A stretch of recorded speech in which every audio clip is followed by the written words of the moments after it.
Hello, everyone. Welcome back to the Out of Spec podcast. I'm your host, Jordan, joined by Ryan Cook, who is Chief Technical Officer and co-founder of Arc, which is an electric boating company. And I think that's absolutely fascinating. Once I discovered they existed, I kind of wanted to learn everything possible.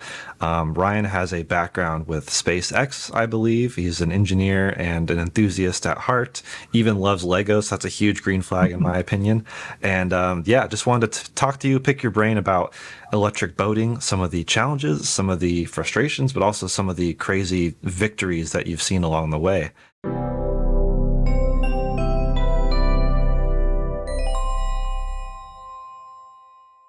This episode is made possible by the support we get from Fort Collins Kia. If you are in the market for any electric Kia, not only do they never add market adjustments, they will deliver your car to you anywhere in the 48 contiguous states for out-of-spec viewers.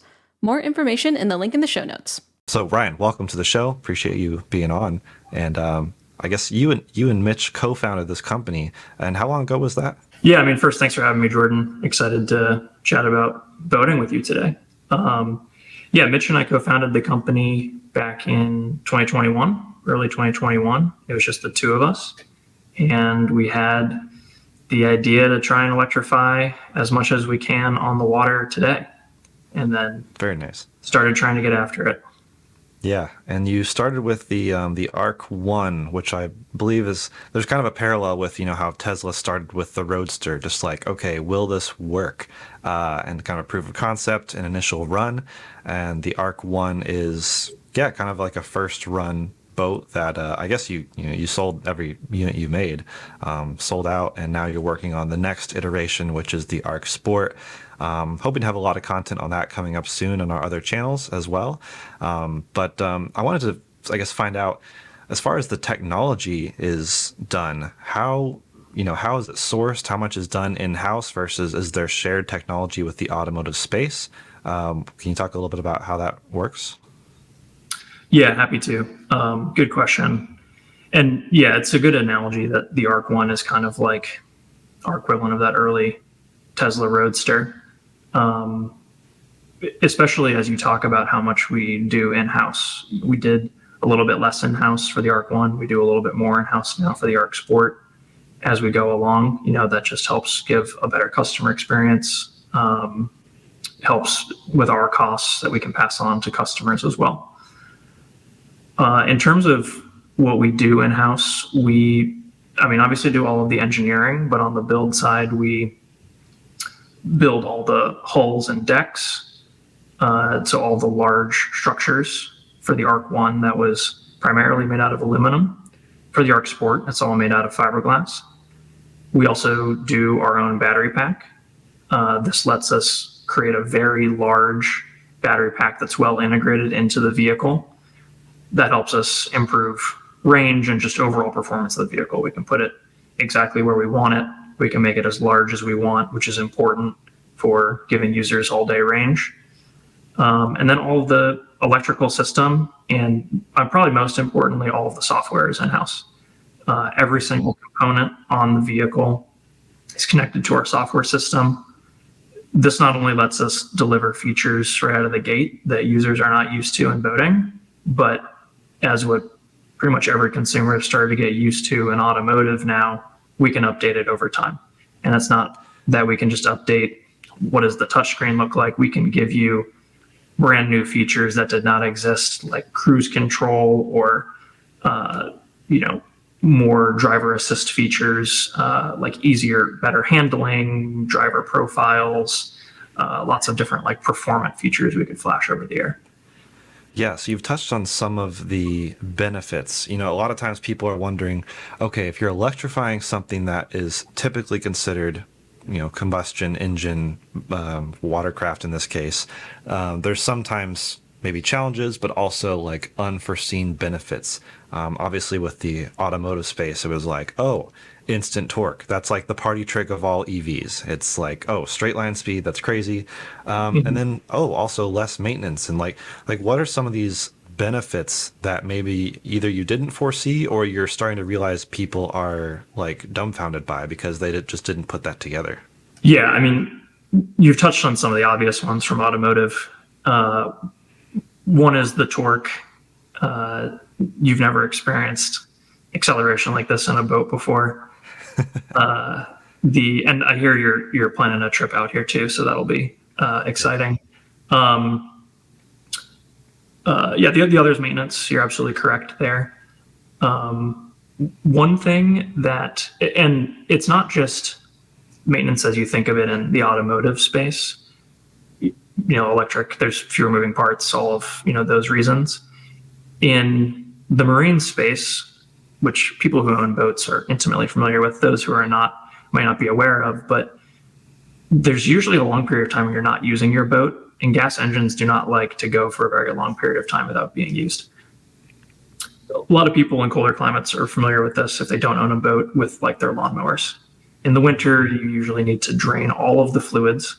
And then in the spring, you're basically guaranteed to have to take that lawnmower or your gas boat to someone to tune it up, basically get it working again after 4 months of just not operational. Or you're like, cross my fingers, hopefully it just starts up, in the spring. That happens with gas boats. It's called winterization. It's a huge pain for boat owners. And it's not so much the cost, it's also just the uncertainty of, did my 12 volt die over the winter? Does the engine need a tune up? Those types of things. With electric, that all goes away. Your boat, you just step off it in September, you walk back on in May, and it's going to work.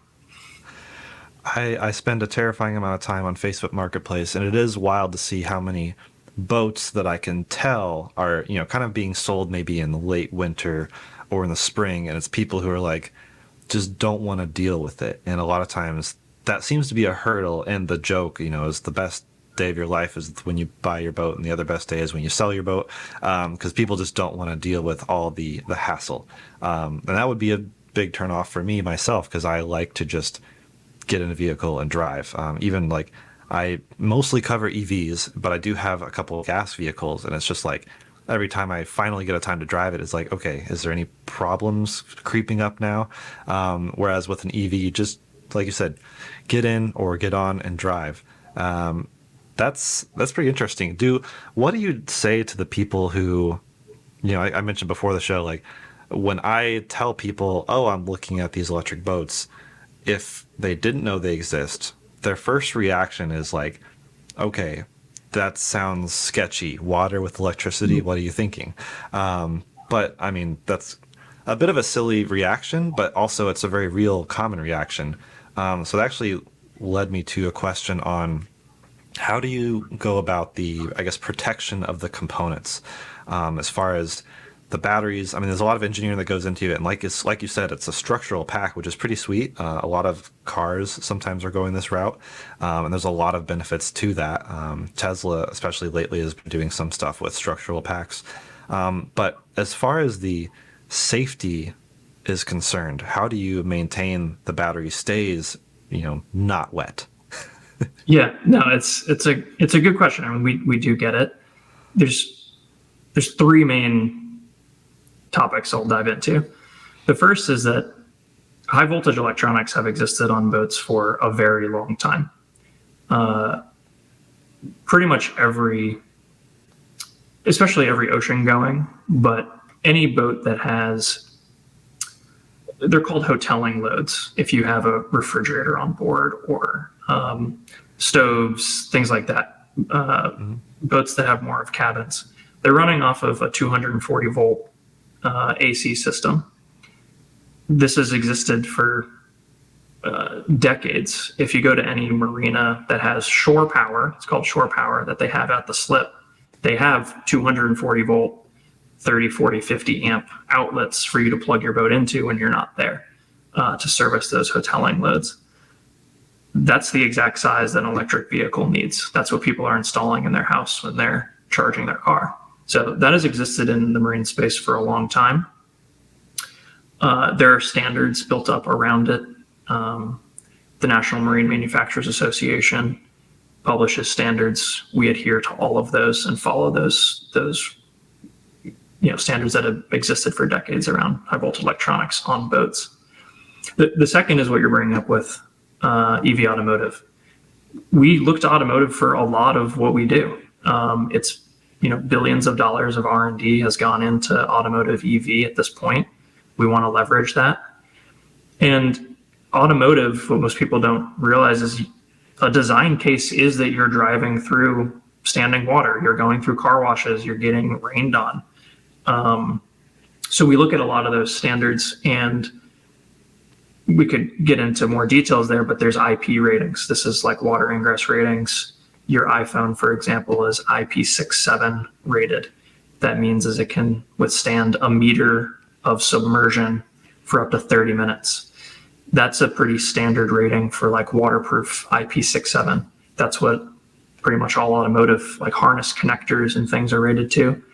We hold that minimum standard with everything on our vehicle. For anything that's high voltage on our vehicle, we increase that standard. We go to what's called IP69, which can withstand a high pressure water jet directly at the electrical connection. We use that for our large high current, high voltage connectors. And then probably the last piece here is just internal to Arc. What are we doing? So I touched on what marine does, what automotive does, then internal to Arc. We do a lot of rigorous qualification testing. We take the boats out, we hose them down with water, we fill the bilges with water, we drive them around, we take full battery packs, submerge them in water. We even take the components inside the battery pack and submerge them in water, the modules and the cells themselves, just to see what will happen. And then also see like what does the data look like when you do that. We have a very, as I touched on, software, advanced telemetry and software system. It's streaming somewhere on the order of 40,000 data points a second off of every single vehicle. And then also looking at data points on the vehicle to make any decisions it needs to about safety. We can feed all this data we've collected from submerging things in water, purposely shorting things, and we know what that looks like. We also know what that looks like before it's an issue. So again, not to get too in the weeds, feel free to stop me, but when you have a positive and negative terminal and you submerge them in water, your resistance is obviously dropping to zero. They are now connected. If they're not fully submerged in water, let's say they're just in a very humid environment, or there's a stream of water that's connecting this one that's slowly inching over to the other one, that resistance is dropping. So it's going to start at some giga ohms of resistance. It will slowly start going down mega ohms, kilo ohms, and then it'll get to zero when you finally make contact. We monitor that. Is that resistance dropping over time? And then at a certain threshold that is well above where it would be unsafe, we said there's an issue. We need to shut off your boat. We need to talk to you, and also try to take measures, even before you get to that point. So the gist is we do a lot internal with physical testing and then safety and monitoring systems. Yeah, and I guess on the battery pack note, the Arc 1 had something like 200 kilowatt hours, and the Arc Sport is a bit bigger, like 220 something. Is that like a gross or usable component? I mean, how much of a buffer do you usually work with on the battery pack? Yeah, it's a good question. The actual usable will probably be a little bit less than that 225 number for a couple reasons. One is we want to add a little bit of buffer on the high and low for longevity. So if you're going to the absolute 100%, absolute 0%, your battery will degrade faster over time. We also add a little bit of buffer on the bottom end for if someone is really running their boat down to 0%. We have a little bit of pocket margin there for you, so you can still get back to your dock. And then the last piece is, as you get to really low states of charge, it's harder to draw like a lot of power out of your battery. And so also because you're getting to low states of charge, you'll start to be limited in terms of the speed that you can go. But I wouldn't focus too much on that kilowatt hour number for boating. It's difficult to communicate range with boats. In automotive, it's maybe a little bit more cut and dry. It's basically how many miles can you go. Yeah. Obviously, there's variability, whether there's an incline, how windy it is, that types of things. In boats, there's substantially more variability with how fast you are going. On one of our vehicles, if you were only going 5 miles an hour, you could probably drive the boat for 30 hours straight. If you're going 30 miles an hour, it might be 2 hours straight. Yep. So it is a huge variable depending on how fast you're going. We've done a lot of testing, market research, typical usages out on the water if you're doing a bunch of surf sets. This boat is a wake sport boat. It's one of the big design cases is for surfing. That consumes a lot of power. You throw a really big wave. And we feel pretty confident in the, 2, 3, 4 hours of range guaranteed when you're going out, no matter how you want to use it. And so that's what we quote in terms of range. So obviously air is so much less dense than water, and so that's why people don't even think about the air density. It's just miles. But with cars, you are getting typically much more efficiency at 5 miles an hour than higher speeds. But some cars have like a different threshold of like highway sometimes is just as efficient as a bunch of stop and go in the city.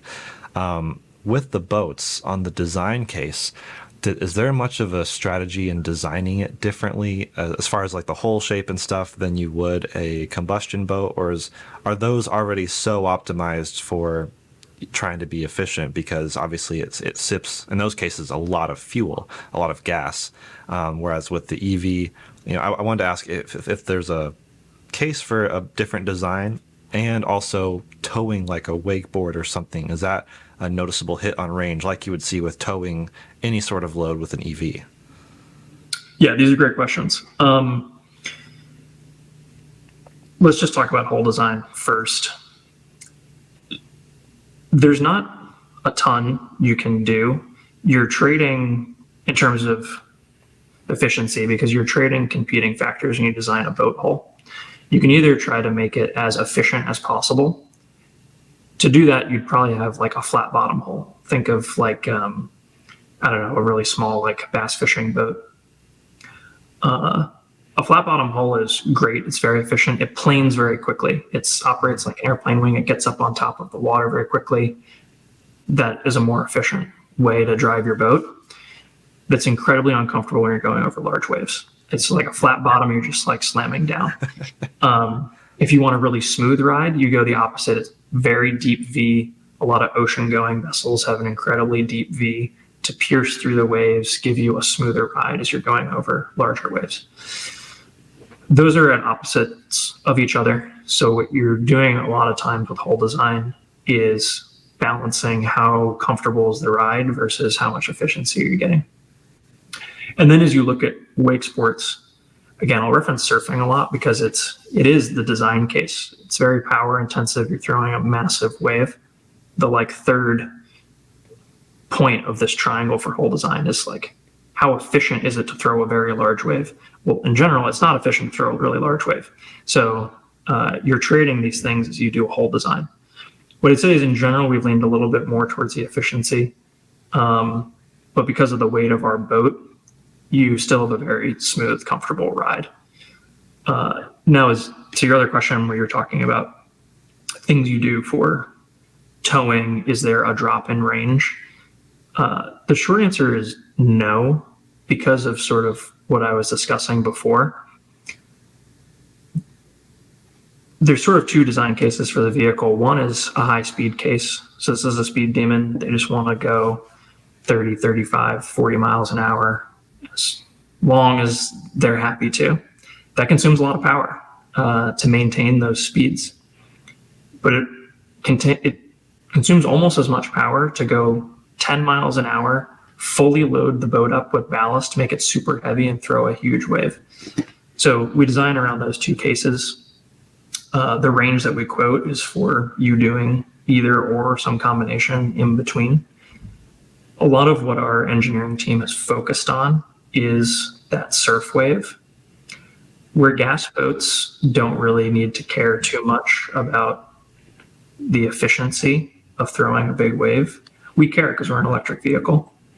So we've done a lot of testing around deployment of surf actuators in the back of the boat, where the ballast physically is positioned, speeds the boat is going, trim angles, roll angles, in order to get a wave that is long, large, lots of push. We could get into all the technical jargon of surf waves, has a very forgivable pocket. We've done a lot of engineering there in order to get you a surf wave that a beginner can surf. They can drop the rope for under 100 kilowatt hours. That was our design case, and that's what we've been able to achieve. Or sorry, for under 100 kilowatts, not kilowatt hours. Yeah. Yeah. And I wanted to ask, is there a way to measure the efficiency? Like, in the automotive space, in the car space, there's kind of two metrics people use, MPGE, like the equivalent miles per gallon, which frustrates a lot of us because that feels kind of vague. And then there's the miles per kilowatt hour, or, in Tesla's case, watt hours per mile, just depending on how you measure and break that down. Or there's different cases in the European style as well with kilometers and such. But is there a way that you've used to kind of measure how efficient your boat is compared to gas boats? Is there any really decipherable way to do that, or is it really vague with, speed is such a dramatic difference on how efficient you're getting? Yeah, it's tough because speed is such a large variable. Obviously we're benchmarking ourselves against gas boats. How we've done that benchmarking is we've looked at gallons per hour of gas boats. So how many gallons per hour are they burning? And that, again, is just capturing like a typical usage, some amount of time at 10 miles an hour doing surfing, fully loaded, some amount of time at 35 miles an hour, things like that. So we use that for a benchmarking metric. What we do internally is we set targets for ourselves for specific cases. So we want to be under certain kilowatts for surfing of a wave of these parameters. We want to be around a certain kilowatt target for hitting 35 miles an hour, 40 miles an hour. And that's what we guide the design to. And we derive those kilowatt targets based off of looking at gas boats, but also just the range we want to offer our customers. Yeah. And I guess as far as power figures, it's around 500 horsepower, or what is that? Maybe high 300s kilowatt. Yeah, like 370 kilowatt. Okay. And then as with the charging strategy, that's another question a lot of people have asked me. I just fielded questions when I told people I was going to be talking with you guys. And a lot of maybe non-marine people are wondering just how in the world you charge these things. As you mentioned, there's actually a fantastic, relatively existing infrastructure with 240 volt capable connections at docking. So I wanted to ask a little bit about that. Like, is that just plug and play, or is there some adaptation that could be needed or wished upon to improve the infrastructure with docks? But then also, what would be like a DC fast charging strategy? Because obviously a quote unquote level 2 charger with a 240 volt with a battery pack of this size, you're looking at a decent amount of time to recharge the thing. Now, not everyone's taking their boat out every single day like they would a commute to work on the highway. But if you are looking at a day of like, you know what, we're going to have some speed, which means less time actually out on the water. And then, we need to figure out a DC fast charging stop. How does that infrastructure currently look versus how would you like it to look? Yeah, all good questions. I'll first state that the entire reason our battery pack is the size that it is because we first said we don't want you to worry about it. So we want it to be the iPhone problem where your boat's going to last you all day. You can charge it at night. Don't want you to worry about it. That's how we arrive at the size of the pack. It's not like the other way around. But then, as you get into charging, we were talking a little bit before the show why electric boating sometimes makes even more sense than electric cars. Candidly, people don't use their boats that much, and you get a lot of opportunity to charge it. We use our boats a lot, and we use level 2 charging for everything, and it's sufficient. It's pretty rare to and takes a very long time to drain from 100% to 0% on one of these boats. So oftentimes you're finishing a day 50%, 60%, sometimes down at 40% charge remaining. That's when you finish your day. Like you do a whole day of surf development. We'll end the day at 45 or 50% charge remaining. You then end your home by 2 p.m. in the afternoon. You plug it in. By the time you're hitting the water in the morning, at 6 or 7 in the morning, your boat's fully charged. So level 2 charging is sufficient for most people in pretty much most cases. Where it might not be sufficient, maybe you don't have access to it. You have to keep your boat at a mooring ball or something out in the middle of the water. DC fast charging stations are going to be needed. They're starting to pop up on lakes now. I think a lot of people don't realize that. Lake Tahoe already has multiple of them. There are several DC fast chargers going in basically all around the country. So over time, that will continue to pop up and be a supplemental way that you can charge your vehicle. Yeah, that makes sense. Have you seen much of a interest in, like for example, other power sports companies, so to speak, like Zero motorcycles? Definitely popular as a kind of a toy, but then also some agencies such as law enforcement has been like, these would be fantastic for our fleets, because a lot of times we're just kind of tootling around, not really going fast. It's something that can last kind of all day, especially at low speeds. Do you see that as a potential in the future with, working with, I don't know what kind of Coast Guard situations exist for like lakes, or does this make sense for that use case? We see the same thing with work trucks, like the work Spec F-150 Lightning. Amazing for all these city trucks that just sit around and sometimes do short commutes instead of having a truck, idling all day. Yeah, it definitely makes a lot of sense. That's our perspective. I think that's something that we will get into at some point. It's just not where we're focusing right now. The Arc Sport is the focus for right now. But yes, it definitely makes a lot of sense, and it's something we're considering. I guess maybe wrapping up with what do you see as like the upcoming challenges or hurdles, whether it is charging, although it seems like that's actually pretty fantastic right now, but it can always improve, even in the EV space. I think it's mostly fine for everyone. If they just bought an EV right now, they could get around the country pretty much relatively effortlessly, but we can always see improvements with that. But I'm wondering, in the EV space, we also see public knowledge as a challenge. Someone may roll up with their Bolt and try to plug into the only 350 kilowatt charger, and it's like, your car can't use a fifth of that. Maybe you should leave that for another higher powered car, but just like the lack of wherewithal and knowledge, which is honestly, I don't necessarily fault them because they just weren't told sometimes. What do you see as the hurdles in your industry? Yeah, public knowledge is always, it exists in automotive, a lot around charging. We do get a lot of, you're right, we get a lot of questions, like how fast does a boat charge? The answer is more, it charges like fast enough for how you're actually going to use it. It's usually the answer, which a lot of people aren't most thrilled with, which is why I think DC fast charging is important. It's an area we're interested in leaning into, mostly so we can answer those questions. But I think this is true in electric vehicles too. I think what a lot of people don't fully realize until you own one is that going to the gas station is a huge inconvenience.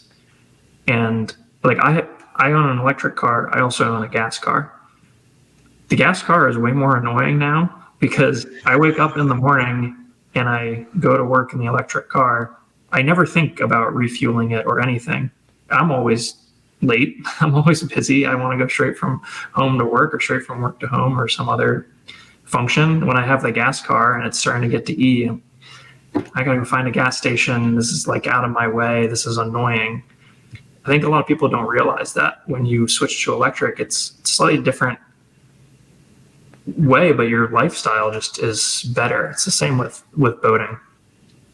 And I think even in a more extreme way in boating, a lot of people right now have to carry like giant tanks of gas down to their dock in order to fill up their boat, or they're waiting in long lines. Gas on lakes is incredibly expensive. They know that they have a monopoly and they really upcharge for the gas. So electric is just, again, a much better experience once you understand how the charging works. That you just plug it in, it's ready to go the next morning. You don't have to worry about it. It is more of you don't have to worry about it. And I think a lot of people, until they get there, think, oh, it's something I'm going to have to worry about. So that's definitely one. You're right there. I wouldn't say this is a big issue, but it is a call out that boats require a lot of power, way more power than cars. I mean, it's evident in our battery pack size. 226 kilowatt hours is a massive, massive battery pack. And we would love to even offer a larger battery pack in the future, I'm sure. It's very expensive right now. But, we've done a lot of things to bring costs down. We've structurally integrated it. We've turned it into a lot of the performance of the vehicle and the best that we can. So we try to give you great performance and range for, no sacrifice on anything else. Yeah. With cars, we're seeing a lot of how can we optimize the power to weight ratio roughly, especially with the battery pack. If you have a car with a bigger battery pack, it's like, okay, that's dramatically affecting the range or even maybe charging or towing performance in a truck and such. Is the weight really as huge of an issue with the boats, or are you eyeing maybe semi-solid state in the future because that would help with bringing down the weight, which allows you to fit in more kilowatt hours, or is that just not really as much of a concern? It's not as much of a concern in boating. We're very much not weight limited. The reason we are weight limited right now is for towing. A lot of people tow their boats, their sport boats like this. They'll keep it at their house, which again is a really easy place for you to charge when you're not using it.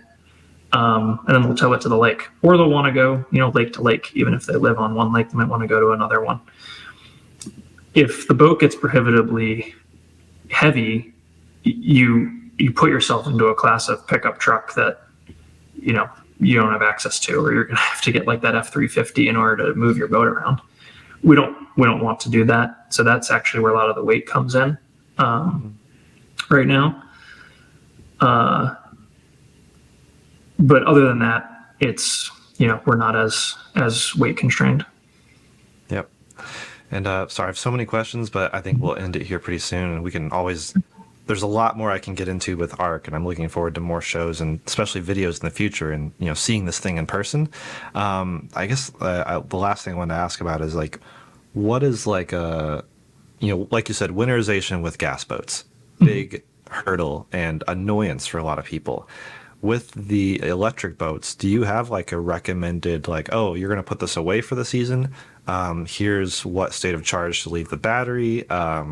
Is there any sort of phantom drain that they might have to worry about? What does that look like? Yeah, it's a great question. It's actually where a lot of our engineering effort goes into. It's these ultra long, ultra low power draw sleep states, because boats do go such a long time. My recommendation is leave it plugged in somewhere, even if it's in just a regular 110 outlet. That really helps. We've got, some patented tech on board that really helps with long-term storage states if you're just plugged into something over the winter.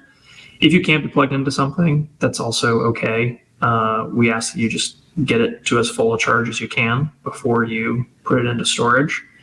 As I mentioned, we have deep sleep states where it will last months not plugged in. And if you do get to the point that you're fully dead, the vehicle will save itself and shut off. And so when you come back in the spring, all you have to do is just plug it in, let it charge up, and then you'll be in a good spot.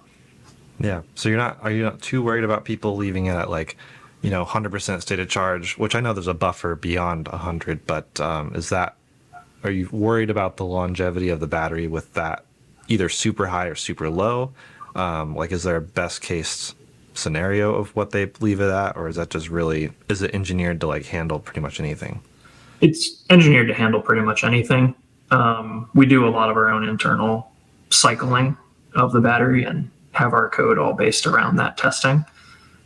One just note is, as I mentioned, people don't use their boats nearly as much as they use their cars. So the number of cycles people are putting on their boats is very, very low. And so in general, it's not really a concern to always go up to 100% every single time you charge it. You're not going to come anywhere close to the cycle counts that these battery cells are honestly designed for, which is on the automotive side. Yeah. Awesome. Well, I really appreciate your time, Ryan, and looking forward to sharing the Arc Sport and maybe even look at the Arc 1. You know, even though it's sold out, I still see it as a cool, initial showcase of what your technology is about. And I think our audience is very fascinated, whether they are in boating and they're fascinated for their own personal, selfish, like, give me a boat, or they're fascinated because they have an EV and they're wondering what else is happening in the industry that's going to be electrified. So looking forward to some videos over on Out of Spec Reviews and other channels. And in the meantime, happy to podcast with you, and I'm looking forward to another show. Yeah, no, same here. It's been a pleasure chatting, and thanks for having me on.